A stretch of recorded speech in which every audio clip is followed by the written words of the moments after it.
Welcome, Pod. Welcome back into TCM Pod. Chris Mathis, Spencer Mathis. Glad that you guys are back here with us after what was a crazy weekend across the National Football League with some incredible storylines, including the Tampa Bay Buccaneers. But even bigger than that, the fact that the Dallas Cowboys fell short to the Green Bay Packers at home. Mike McCarthy's job might be in jeopardy. Also, the Philadelphia Eagles, of course, on the other side of that game against the Tampa Bay Buccaneers, they got upset. A team that was once 10-1 on the season, the team that competed in the Super Bowl last season, out in the first round in that wild card matchup there. A lot to get into, and a upcoming look at this weekend's games too. We'll pick against the spread. We'll give our thoughts regarding the divisional round of the NFL playoffs. Again, it's going to be an exciting edition of the TCM Pod, and we'll continue to talk about NFL and maybe even some coaching situations across the league. But Spence, first and foremost, I know that we wanted to get into the Dallas Cowboys losing to the Green Bay Packers at home, which was something that really hardly anybody saw. 48-32, the final score. Jordan Love diced up the Dallas Cowboys defense in that game. And again, the Philadelphia Eagles coming up short to the Tampa Bay Buccaneers on the road here in Tampa Bay. Now, the question is, and I know you kind of sparked this yourself, is which of these two was the biggest collapse in the National Football League this season? Of the two, the Dallas Cowboys or the Philadelphia Eagles? Yeah, I'm going to start with the Cowboys. I think it's now 3 years in a row where they've won 12 games and have not made it past the divisional round. This year, of course, they're outed early on by the Packers. A huge blowout for them. They ended up scoring two touchdowns and like two 2-point conversions late in the game. But the final score could have been a 35 to 40-point victory for the Green Bay Packers. And I think it comes down to, in this game, coaching. Obviously, it looked like they were underprepared for what Jordan Love could do. A lot of crazy plays made by Jordan Love. But again, the Packers defense was so bad this season that you would expect a team like Dallas, who has CeeDee Lamb, a great tight end as well, a pretty good running back in Pollard, and Dak Prescott, who had his best season as an NFL quarterback. You would expect them to go out there and put up 30-something points whenever the game mattered. Instead, when the game actually mattered, they really only put up 16 points. And the result of that game, I think, is going to be the end of Mike McCarthy in Dallas. It's crazy to think that a guy can go 12-5, 3 straight seasons and get fired. But if you're not producing in the playoffs, I think that in today's day and age, you're going to get fired unless your name is Mike Tomlin, which is another story. I think he's going to be there. But of course, at least his excuse is he doesn't have a quarterback. With the Cowboys, you have Dak Prescott. But again, an underprepared football team. That's what the Dallas Cowboys have been basically every time they've been in the playoffs since 2016. And you saw it again, and Mike McCarthy will be out of it. Moving on to the Philadelphia Eagles, Super Bowl team last season, the NFC champions. And in this game, they came into it losing 5 of the last 6. They posted hype videos saying that the last 6 games didn't define them. Well, they made no adjustments heading into Tampa. They got blitzed basically every single play. I think the final percentage was 55% of Jalen Hurts' plays that he dropped back, and he was pressured by a Buccaneer defender, which is insane. But they had absolutely no answers for it the whole game. And it comes down to, for some reason, at one point in the year, they were 10-1. They lost back-to-back games to move on to 10-3, and they fired or basically demoted their defensive coordinator. And then from there on out, it was just a downhill slide for the Philadelphia Eagles defense. And I think that also caused some issues, maybe even moving on to the offense, because I think the team lost a lot of gel just realizing, hey, if we're 10-3 firing head coaches, what does that mean for the players? And now you're looking at Nick Sirianni, who will be fired heading into next season. In my opinion, I think a lot of people's opinion is he's not going to stay, because if you look back at it, last year, his defensive coordinator, whenever he went to the Super Bowl, was Rich Gannon, who is now the Arizona Cardinals head coach, and his offensive coordinator is now the Colts head coach in Shane Steichen. So obviously a lot of that comes down to not the coaching ability of Nick Sirianni. It comes down to his previous offensive and defensive coordinators. This year, new offensive coordinator did terrible. The most predictable offense in the NFL, and the defensive coordinator, Matt Patricia, was an offensive coordinator a year ago. He was the Lions head coach, brought them all the way back down after they got rid of Stafford, or basically forced him to get rid of Stafford with how bad they were doing, that the new head coach had to start over completely. And now you're seeing, again, a guy like Matt Patricia tear down the Philadelphia Eagles defense, and it comes down to the veteran players. You should never see a veteran player like Kevin Byard or James Bradbury, versus both guys that have been all pros at least once or twice in their career, doesn't matter their age, miss 2 tackles on both 50-yard touchdowns for the Buccaneers on plays that they should have made right there. All they had to do was shove a 5'10" wide receiver out of bounds, and they couldn't even budge him a little bit. So in my opinion, the biggest collapse out of these two teams has to be the Dallas Cowboys or has to be the Philadelphia Eagles, because the Dallas Cowboys, I think at this point, that's expected. The Dallas Cowboys are expected to go into the playoffs. It's a meme every year, but it's the truth. Haven't won a Super Bowl since the 90s. They've only competed since 2016. The Philadelphia Eagles collapse, ended up losing 6 of their last 7, with one of those games being the New York Jets, another one being the New York Giants. I mean, just an awful collapse in games that they were giving up 31 points per game and barely scoring. 9 points to the Buccaneers this week, 0 for 9 on third downs, 0 for 2 on fourth downs, and 0 for 1 on a tush push on a 2-point conversion. I think that's one of the biggest collapses we've probably seen in the last decade in the NFL, because that's a Super Bowl contender. And as of November 29th of 2023, they were the top odds from the NFC to go back to the Super Bowl and win the NFC Championship.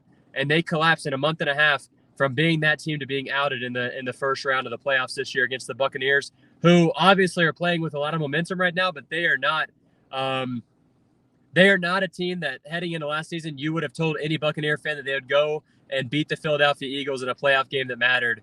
And that's what we're seeing now. The Philadelphia Eagles will fire Nick Sirianni, and I think the Dallas Cowboys will fire Mike McCarthy as a part of it. But the Eagles collapse, I think, is too big to not pick as the top collapse out of those two teams. Yeah, and both teams, obviously NFC East teams, both teams had really good seasons, but the Philadelphia Eagles did, as you said, they really struggled there down the stretch, got blown out Monday Night Football against the Tampa Bay Buccaneers, a team that was really counted out from the start of the season with no Tom Brady, a rookie offensive coordinator, the same old Todd Bowles as a head coach, offensive line issues and questions surrounding who will start.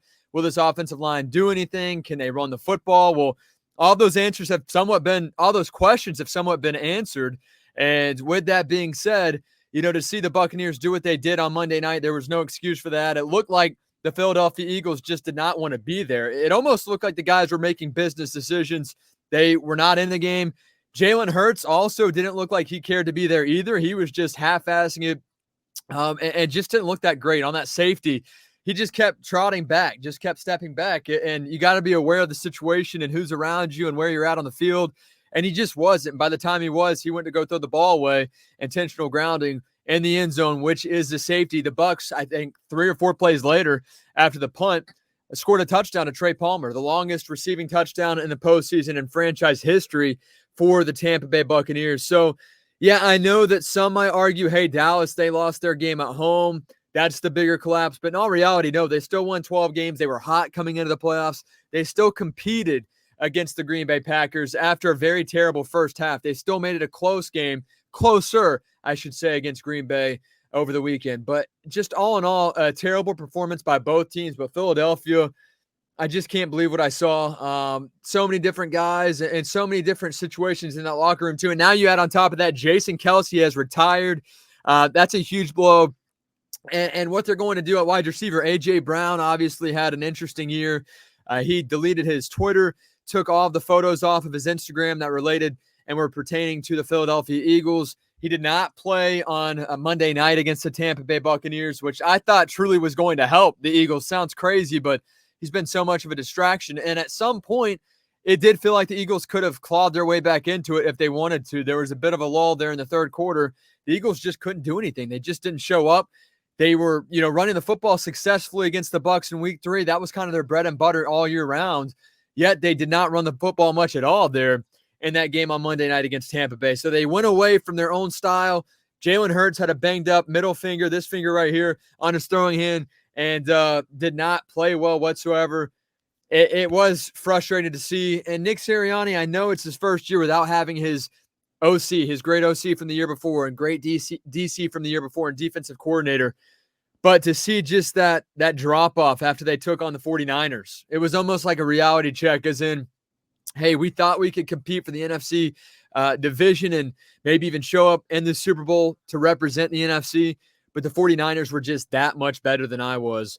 And, I feel like maybe that just tore them apart, just that blowout loss. And it shouldn't, especially if you're a good team, but coming off of last year's Super Bowl loss, then having that happen this year against the 49ers, it just collapsed. It was absolutely brutal. And the team on the other side, the Tampa Bay Buccaneers, they looked really good. I do want to give credit where it's due with the Bucs and what they were able to do with the rushing attack and trying to get Rachaad White involved, and the defense playing really good on Monday night against Philadelphia. It almost reminded me of that Super Bowl in which they were breathing down Patrick Mahomes' neck all night long. Lots of pressure, lots of blitz packages. But I do want to say that a good bit of that does have to do with the fact that the Eagles were falling apart. They're wingless right now, and they just didn't look like they showed up to play. So I don't know how much I want to say, hey, 60% Bucs dominate, 40% Eagles, or if it's 50-50 split as far as how the Bucs were able to dominate as they did on Monday night. Again, just blowing out Philadelphia at home in the wild card game. It was just interesting to see how the Bucs would dial up that game plan coming off of a loss against the Eagles in week 3, and then to see them dominate 32-9, which we both had the Bucs winning coming into that game, Spence, but not like we saw on Monday night.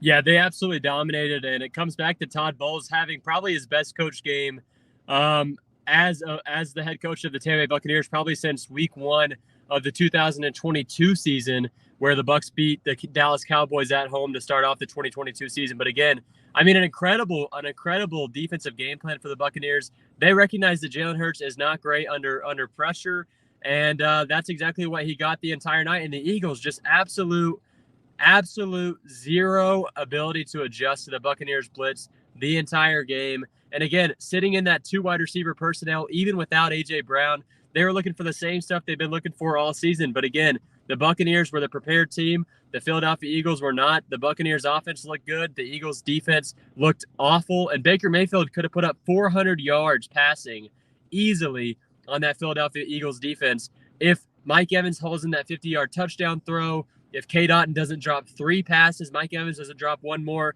and Rachaad White dropped a 10-yard pass as well. But again, just an absolute great masterclass by the Buccaneers, and I don't think they should be discredited at all, because now they go in to the NFC Divisional Round versus the Detroit Lions that we'll get into later, and I think they have a great chance. Right now, I think they opened up as -6 points as the underdogs in that game, which isn't terrible because you look over at the I think the Texans-Ravens is 9 points, and then the 49ers game against the Packers is a 10-point favorite. So we'll see exactly how those 2 games go. But again, being the second worst or the third worst underdogs heading into the divisional round with only 8 teams remaining and 4 games left in the season, that's a big W for the Buccaneers. And again, I do believe they have a great chance next week against the Detroit Lions, and we'll get into that in just a little bit. Yeah, no doubt about it. It was exciting to see, and to see Baker Mayfield do his thing and witness his greatness, because this guy, he plays with that underdog mentality each and every game, and rightfully so. But this guy goes out, he gives it his all no matter what. He was banged up coming into this game. That was the whole storyline throughout the week, but he didn't seem to be banged up. He played really, really well, and he was able to get the job done against a pretty stacked defensive front there with the Philadelphia Eagles. So all in all, big win for the Buccaneers. They will advance to the divisional round here. And you look at these games this upcoming weekend, Spence. I mean, the list, these games, there's some stellar matchups. You've got C.J. Stroud, the Houston Texans, against Lamar Jackson, the Baltimore Ravens. Jordan Love and Brock Purdy go at it. Packers against 49ers. Tampa Bay Buccaneers against the Detroit Lions on Sunday. And then the Buffalo Bills will host the Kansas City Chiefs Sunday night in that nightcap game. So all in all, just several great matchups to be on the lookout for here this weekend. Should be great deals of fun in terms of, who could win. Could there be any potential upsets? But these besides the Bucs and the Texans, these are teams, maybe the Packers as well. These are all teams that I expected might be here in the playoffs come this time of year. Yeah, and I think it's going to be 4 great games. I believe the Texans are better than what Vegas has them as -9 points. I think the Packers, obviously, the Cowboys are a great team. They went in there, the more prepared team, kind of like what the Buccaneers did. But the Cowboys are a better team than the Philadelphia Eagles were this year. And for the Packers to go in there and do that, I think 10 points may be a little bit too much, because it's going to come down to Brock Purdy not having a night like he did against the Ravens. Obviously, a big factor of that could be that Packers defense, but they really stepped up in the first round as well, a lot like the Buccaneers defense. They've been a little bit back and forth this year, where the Packers have had one of the worst defenses in terms of yards given up through the air. So again, that's going to be a good game. And then you look over at the Buccaneers, they're going up against the Detroit Lions. That's a great one as well. And then the other AFC game is going to be one I think everyone's going to tune into. And which ones are Saturdays? Which one are Sunday? I know the Bucs and Lions are Sunday at 3 p.m. I get confused with that graphic because it goes left to right on Oh, the yeah. days. Kansas City Chiefs, Buffalo Bills also on Sunday as the nightcap at 6:30. And then Saturday, Houston Texans, Baltimore Ravens at 4:30, Packers at 49ers 8:15. And without further ado, I think it's time that we pick these game Spence based on the spread because again, incredible matchups across the board. And this is going to be probably the most exciting playoff run I've seen in recent memory because of guys like CJ Stroud, a rookie quarterback with DeMeco Ryans, a rookie head coach doing his thing, Jordan Love stepping up and taking over as the quarterback there with the Green Bay Packers. But here we go. I mean, we're going to dive right into it. Houston Texans at Baltimore Ravens. The Ravens open up as 9-point favorites in this AFC divisional game on Saturday. Yeah, Ravens are the home team. Obviously, -9 is the spread in that one in terms of the Ravens are going to start that game off down 9 points, and they're still going to win by Vegas logic. But again, the Texans, I think, are a team that could shock. I obviously don't think that a rookie quarterback in today's day and age can go out there with basically, it is a rookie head coach, a very young team. I think it'd be pretty difficult for a rookie quarterback like CJ Stroud. Obviously, he's one of the best rookies that we've seen in a hot minute to go down there to Baltimore and defeat the Baltimore Ravens. So again, I'm going to stick with the Ravens in that game because I still believe they're a buzzsaw in the NFL. But again, that 1 week off has proven some difficulty for teams over the last couple of years, even though it is a thing that you want to get the first seed. That 1 week off could at least start you off slow in the first half of that game. So I think Ravens and Texans going to be a very close game in the first half, but I believe the Ravens will end up winning that one by 7 to 10 points. So give me the Ravens in that game. I think Stroud has a good game, but again, I don't think a rookie quarterback is going to go into that type of hostile environment and win a playoff game to start off Saturday's slate of divisional round games. Yeah, and you know what? I got to give props to the Texans. They really surprised me. This is a team that pretty much every team had circled on their schedule coming into the year as an automatic dub. But with that being said, they proved us all wrong. DeMeco Ryans did his thing. CJ Stroud has been an absolute baller. I think that this is a humbling game for CJ Stroud and the Houston Texans on the road there in Baltimore. The Ravens 13-4, having one hell of a season. They're my pick to not only make it to the NFC, or I should say to the Super Bowl, but also to win the Super Bowl this year. And you know, I think this is one of those games. It's a statement win here for Baltimore just to show how dominant they are. It's also kind of a gut check for Houston because they have shocked everybody.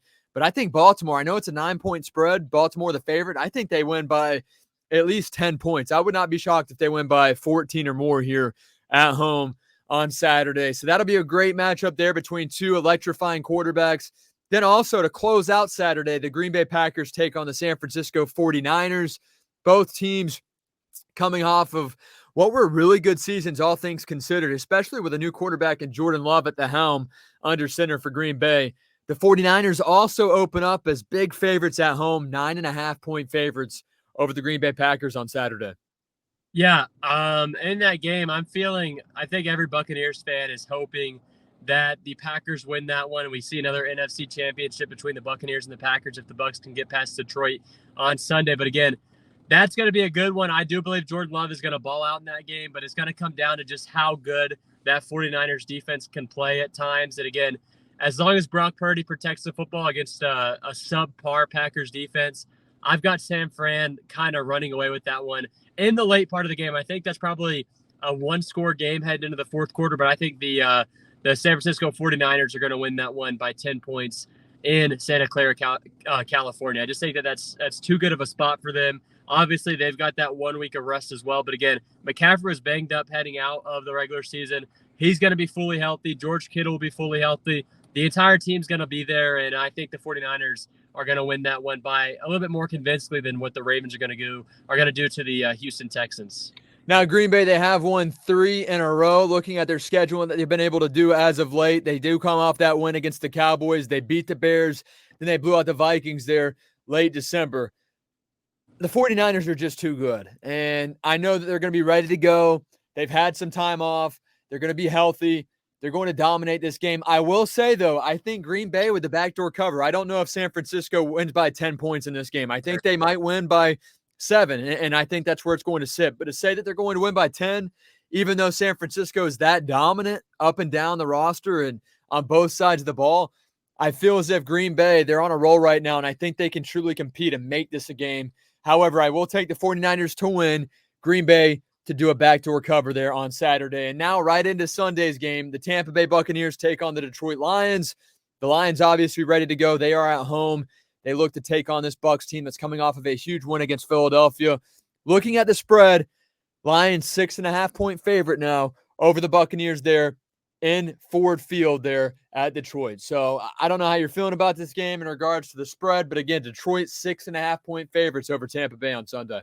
Yeah, I think 6 points obviously is the second closest of any of these two games, or any of these four games, I should say. But again, they only beat the Los Angeles Rams by 1 point, 24-23. I get there's a lot of emotions in the air regarding Matthew Stafford coming back to Ford Field, but a lot of penalties on Detroit, and I think that Rams secondary really threw that game away. I saw them give up a second down and 25 on a 25-yard completion to Amon-Ra St. Brown. I saw them give up a third down and 15 multiple occasions after false start penalties by that Lions offensive line. If the Buccaneers defense can play as good as they did on third down against the Philadelphia Eagles in this game, I've got the Buccaneers. And again, I was watching NFL Network last Sunday before the game started. They were talking about the Buccaneers and their defense, but they were also going back and looking at the Lions game. And this season, Jared Goff under pressure is the third worst quarterback in the NFL when he faces any bit of pressure. He's number one in the league in play action passes. But if the Buccaneers can pressure him and shut down the run game like they did against the Philadelphia Eagles, which I think is a good possibility with that defensive front that the Buccaneers have and how Elijah Cansey played on Sunday against, of course, the Philadelphia Eagles. If the Buccaneers can do that again, I've got the Buccaneers in this one. I think it's going to be a 3-point game. I may be a homer here, but of course, I'm going to pick the Buccaneers in this game. They're going to go into Ford Field. They're going to shock the Detroit Lions because guess what? Detroit hasn't been there. They haven't done that. That's their first playoff win in 30 years. Are they going to know how to handle themselves? Is Jared Goff going to play good against the pressure the Buccaneers defensive front is going to force? Will the Buccaneers again defeat a team that's already defeated them this year, just like they did against Philadelphia last Sunday? I think that they do. Obviously, a 20-6 loss for the Buccaneers the last time these two teams played. That game was in Tampa. Baker Mayfield is a better quarterback on the road, and if he plays better than he did against Philadelphia, the Buccaneers could run away with this game. I see it going in the direction of the Buccaneers, a 3-point victory for Tampa Bay. I think Jared Goff is going to have a good game, but I'm calling it right now, an Antoine Winfield interception, and the Buccaneers win that one by 3 points on the final drive. Yeah, I like it. I like it a lot. Not only do you have the Bucs proving everybody wrong, but winning the game there in Detroit on Sunday. My gut feeling says the Buccaneers also win this game. And I've picked against the Buccaneers plenty of times. I know everybody back home in Blairsville will think, oh, he's a homer. Oh, this or that. Oh, he sounds like a Bucs fan. That's not the case. I've picked against the Buccaneers plenty of times this year. I've been wrong whenever they won. I've been wrong whenever they lost. It does not matter. I'm taking the Bucs to win this game. I'm going to go 24-20 against Detroit. 24-20. Tampa Bay prevails on the road. We'll see how that shakes out. But it should be exciting. I would not be shocked, of course, if Detroit did win the game. They are expected to win. But Tampa Bay, they are hot right now. They want this badly, and that defense is playing so good. All right, and also, these two teams have already played once this year. I really like the team's chances. When you have to play the same team twice in a season, it's not really typical to see the team win both matches, especially when these two teams are evenly matched as they are heading into this game on Sunday. The final game, the nightcap, Kansas City Chiefs at Buffalo Bills. Buffalo, a 2.5-point favorite over Taylor Swift, Travis Kelce, and co. Yeah, we saw this game, what was that, 2 years ago now? Probably one of the best playoff games of all time, and the Bills were not given a chance in that one with the Chiefs winning the coin toss. And basically, I think it was like a 4 or 5 play drive where the Bills defense just completely collapsed in that one. But again, this is going to be the best game of the week by far, in my opinion. I think Josh Allen and the Buffalo Bills in the playoffs are just a different team. And this time, I see Josh Allen making it past the divisional round against this Kansas City Chiefs team. I don't think the Chiefs are that good of a team still. Obviously, a great game by them last week. But, I mean, the weather conditions in that game against a Miami team were just awful. You kind of felt for the Miami Dolphins in that one. They were stunned. They were like a lizard in the winter time in Tampa, Florida, whenever it gets below 40 degrees. They froze. They fell out of the tree, and that's exactly what we saw last week. But, again, was it that the Chiefs played that good? I don't think it was the Chiefs that played that good. I think it was the Dolphins just being stunned the second they stepped off that plane in Kansas City, Missouri. So give me The Buffalo Bills in this game, I'm not sure what the spread is. I'm sure it's within 3 points with how these two teams have played this year. They both had some cold streaks, but recently they're on pretty good hot streaks. But Josh Allen last week, obviously, was against the Pittsburgh Steelers. Their defense isn't bad. I think people would be picking them a little bit more if TJ Watt would have played in that game and they beat him by 14. But again, give me the Buffalo Bills in a game that they win by 4 points against the Kansas City Chiefs. I think Mahomes makes a mistake late in that one, and the Bills win it. I think it's going to be a great matchup. I think that it'll be one of those that you look back on in a few years and say, hey, remember that time when blank, remember this game? I think Josh Allen is playing too good right now. And yes, he does turn over the football, but this guy's a winner. It is at home there in Buffalo. They do have that home field advantage that's unlike any other. It's going to be exciting. And I feel as if this is the team that we've all been waiting to see from Buffalo. Yeah, they've had their ups and downs this year, but when they're playing their best football, this is a team that can make some serious noise here in the playoffs, and I think they're going to be able to win this game against Kansas City. The Chiefs have so many question marks at wide receiver. Justin Watson is, I think, second or third. He is third in receiving yards on the team. This guy played for the Buccaneers. He was practically a nobody, no shot directed at him whatsoever, and now he's their third best receiver because really there's not much consistency there in Kansas City in that wide receiver corps. I, again, will take the Buffalo Bills to win this football game. And the spread being 2.5 Buffalo, I think they win by 6. I think they win by 6 points here on Sunday night to close it out. But real quick, before I round out the pod on my end, Spence, I want to say, yesterday my girlfriend was watching the game, keeping up with it, and she was upset at one point. She's like, hey, what the heck is going on? Nothing's happening. Why aren't they scoring any points, around the third quarter when everything was in a lull? And she said, I'd go run the football in myself if I had to. Nothing is happening. What the flip are they doing? Just standing there? Just grab the freaking ball and run. So, and then I'm telling you, maybe like 4 minutes later, the Buccaneers get the safety, and then they throw the touchdown pass to Trey Palmer. And I'm like, oh my goodness, what are the chances of that? That was so cool. But ultimately a huge win there for the Buccaneers. And again, just exciting here in Tampa Bay. I'm at WDA Studio in Tampa, iHeartMedia Tampa Bay, producer of Ronnie and T-Crash Show. Spencer up in North Georgia. Is this snowing up there right now? They told us we were supposed to get 2 inches of snow. It barely snowed at all. It is 20 degrees outside right now, and it feels like 10. But again, I was watching the game with Nia, of course, and I've been around her a little bit more, so I've got to teach her some football knowledge that you'll get to teach Lily a little bit soon from now on. But she called that one, she predicted that one. But there was one point in that game for the Buccaneers, they had the ball on offense, and she called that the Philadelphia Eagles were at a cover 4 front. And she said, throw it underneath. And they threw the ball on that crosser to David Moore for a 50-something yard touchdown. And I was perplexed. So the Madden knowledge has gotten to her as well. And the Buccaneers, with the great performance, and so far, with my Baker Mayfield Angry Run shirt that I got for Christmas from her, we're 2-0. I wore it during the Panthers game, and I wore it during the Eagles game. And I'm not washing it until the Buccaneers lose the game. So I've got it ready. I've got it just sitting there, folded up by my bed, and I'll bust it out on Sunday again. All right, man. Well, that's great. Yeah, crazy to hear. It's cool to see that she's keeping up with football. I guess both of our significant others are. That's really neat, bro. And heck of a win on Sunday. I should say Monday. Hopefully we can say heck of a win here on Sunday as well. But again, thank you guys for following TCM Pod at TCM Pod on Twitter, Instagram, Facebook, YouTube, the whole 9 yards. Also follow Spencer at El Savage Spence and at the Chris Mathis as well. We do appreciate it. We'll talk to you soon.